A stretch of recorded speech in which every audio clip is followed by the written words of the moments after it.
Hello and good evening. Dad Texan here. I want to talk about these anti-ICE protests because they're ramping up all across the country. You've seen the videos, protesters literally warming up in the street like a bunch of theater school dropouts getting ready for opening night. Except this isn't some off-Broadway play. This is them practicing to eventually take on federal agents, like this shitty version of Captain America.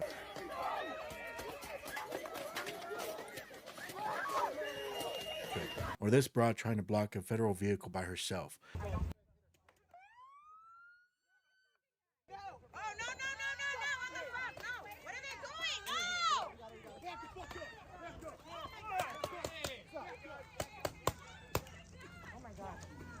All I got to say is, Move. Get out the way. Get out the way. Get out the way. oh, anyways, these idiots are forming a human blockade in an attempt to stop a roughly 5,000-pound vehicle. That was the plan. Not a great plan. And here's a part nobody in the media wants to bring up. What they're doing is a federal crime. U.S. Code Title 18, Section 111 makes it illegal to assault, resist, or impede federal officers while they're carrying out their duties. And who are considered federal agents? Well, here's a handy list. FBI agents, Border Patrol agents, U.S. Marshals, ATF agents, ICE agents, IRS employees, postal workers, and current or retired federal judges. That means slashing tires, standing in front of ICE vehicles, or trying to stop agents from escorting detainees isn't peaceful protest. It's at least a misdemeanor and can be a felony, period. And let me be clear on where I stand. I support strong borders. I support deporting people who are in the country illegally. That shouldn't be controversial. That's basic law and order. Even as we are a nation of immigrants, we're also a nation of laws. Undocumented workers broke our immigration laws, and I believe that they must be held accountable. Now, some of these methods we've seen lately, the big dramatic raids, extreme crackdowns, Home Depot and construction site visits, do feel like an overreaction. But that's because for years, the previous administration didn't enforce anything. They let the problem balloon, and now ICE is left to do the work all at once. When a mess builds up that long, the cleanup is always messy. That is one big pile of shit. That being said, I also believe there should be a clear, reasonable path to citizenship for those who are already here, provided they have no criminal background. People who are contributing, raising families, paying taxes, and who can show good referrals from employers or community leaders should not be trapped in endless red tape. The process should be faster and more straightforward for those who want to follow the rules and fully become part of this country. But here's the problem. These kind of protests we're seeing don't actually help immigrants. They do the opposite. Blocking traffic, slashing ice tires, screaming in the streets, all this does is radicalize more people against immigrants in general. Instead of sympathy, it breeds resentment. And when the left constantly refuses to differentiate between legal and illegal immigration, they make it worse. If you lump everyone together, you paint all immigrants with the same brush. That is dangerous and unfair to those who came here legally and those who are trying to earn citizenship the right way. And instead of condemning this nonsense, we got certain politicians jumping in to boost their careers. We got Gavin Newsom over here, Daniel Biss, mayor of Chicago suburb Evanston, population 73,240. Ooh. Shark ass fangs. Showing up like he's going to do something. All photo ops, zero substance. Instead of helping, he's out there encouraging lawbreaking, hoping it earns him clout, when it really ought to earn him is jail time. Then we have congressional candidate Kate, and I'm not even pronounce his last name, filming themselves blocking officers, then whining about their First Amendment rights whenever they're removed. I'll say this as simply as possible. Your free speech doesn't include blocking federal officers. If you're running for Congress and you don't know that, you shouldn't be running for Congress. And just when you think it couldn't get any dumber, you've got Democrats, namely Jasmine Crockett, saying dumb shit like this. I do want people to know that just because someone has committed a crime, it doesn't make them a criminal. That is the literal definition. It's not just dishonest, it's insulting. They're filtering out reality and seeing who's willing to nod along. And in California, actual Gavin Newsom is playing his usual role in the theater. He signed a bill banning ICE agents from wearing masks. I'll be signing a bill, the first in the nation, saying enough. ICE, unmask. What are you afraid of? They're afraid of one of your crazy constituents doxing them and putting them and their family in danger. And almost immediately, U.S. Attorney Bill Saley countered with a post pointing out he has no authority over federal officers, and Gavin himself later admits it. The Supremacy Clause basically asserts that we cannot interfere in federal operations. Well, Pure symbolism, no impact. It's classic Newsom, podcast speeches, and fan fiction stories about people hugging him in restaurants. I walked into a restaurant the other day. Entire staff came out, started hugging me and crying.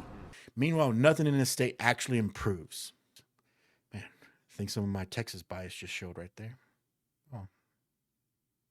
Here's the thing. These protests don't stop ICE. They don't change policy. They don't slow deportations. After all this drama over the last few months, the administration has still removed over 1 million people. The activists blocked roads, got arrested, and changed nothing. Except now more taxpayer dollars are wasted babysitting them and repairing the damage that they caused. Quick interjection here, but ain't it crazy how there was a young white male dressed as a priest in both the New York and the Illinois protest that just happened to get on camera? Almost like it was done on purpose. Just saying. Don't give me that stolen land crap. Look at me. I'm American of Mexican descent. I am proud of my heritage, but I am an American first. But anyway, number one, the natives aren't native. They migrated here from Asia during the last ice age, so even they are immigrants.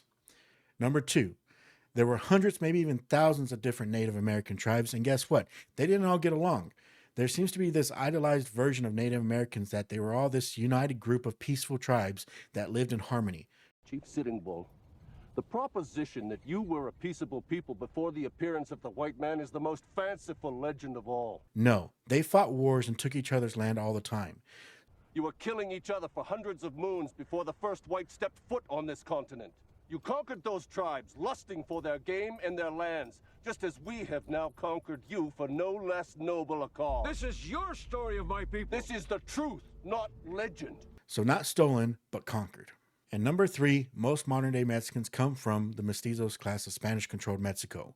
Basically, you had the top class of Spaniards from Spain, then those born in Mexico but to Spanish parents, and then the mestizos class, which is a mix of Spanish and Native Americans, and lastly, the natives themselves and slaves. These Mexicans fought and got their independence from Spain in 1821, but then lost the Texas Revolution in 1836. Which I can already hear you typing. They lost because U.S. sent a bunch of white settlers to take over and then revolt. Now why does that sound familiar? But it wasn't just that. Texas-born Mexicans or Tejanos also joined in the war as well. So it wasn't just U.S. settlers. It was Texans standing up for themselves. Now, unfortunately, after the wars, there was a lot of hate and discrimination against all things Mexican, and it didn't matter if they were Tejano or Mexican nationals, but that is true for all wars. Speaking of, Mexico then lost the Mexican-American War and signed the Treaty of Guadalupe in 1848, and sold the land that would become California, Nevada, Utah, Arizona, and parts of Colorado and New Mexico to the United States for $15 million, or over $600 million today, which is a good deal. I don't blame you. Damn good deal. But it's like if you bought a house that was foreclosed on for cheap, built a nice new house on it, and developed it. 20 years later, the prior owner comes up trying to claim that you stole it and wanting it back. You look at them like they were crazy, which they are. But here's where it really gets absurd. At these marches, you'll see Antifa flags flying right alongside the Protect Migrant signs. And the defenders of Antifa keep using the same tired line. It stands for anti-fascist, so if you oppose Antifa, you must be fascist. Which is just completely idiotic. Congressman Nick Freitas nailed it with his post.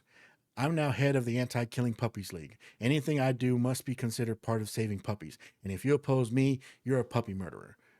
Do you see how stupid that sounds? Some people are really fucking stupid. Because the reality is Antifa uses violence, intimidation, and fascist-style tactics to silence opponents. They call for violence, they organize riots, they don't debate, they attack. Slapping the label anti-fascist on that doesn't make them heroes, it makes them hypocrites. Get off my property right now. Holocaust denying bitch. I can't wait for you to come out, Andy. You thought the milkshakes were bad last time. We're gonna beat the fuck out of you, bitch. Y'all, Andy knows here at the Nines Hotel. Andy. So where does that leave us? Activists breaking the law, politicians enabling them, governors passing performative bills, Antifa being defended after being labeled a domestic terrorist organization, and candidates for Congress who don't even understand the difference between a felony and the First Amendment. Although I bet they do, and it's just theatrics. At least I hope they're not that stupid. Some people are really fucking stupid. This isn't resistance, it's chaos dressed up as activism, and if they keep pushing, the consequences are going to get very real very fast. But that's just my take. What do you think? Should these protests be met with harsher enforcement, or are we just wasting everyone's time? Drop your thoughts in the comments below. If you enjoyed this video, hit the like button, subscribe, and ring that bell so you don't miss the next one. Thank you for watching, and we'll see you in the next one.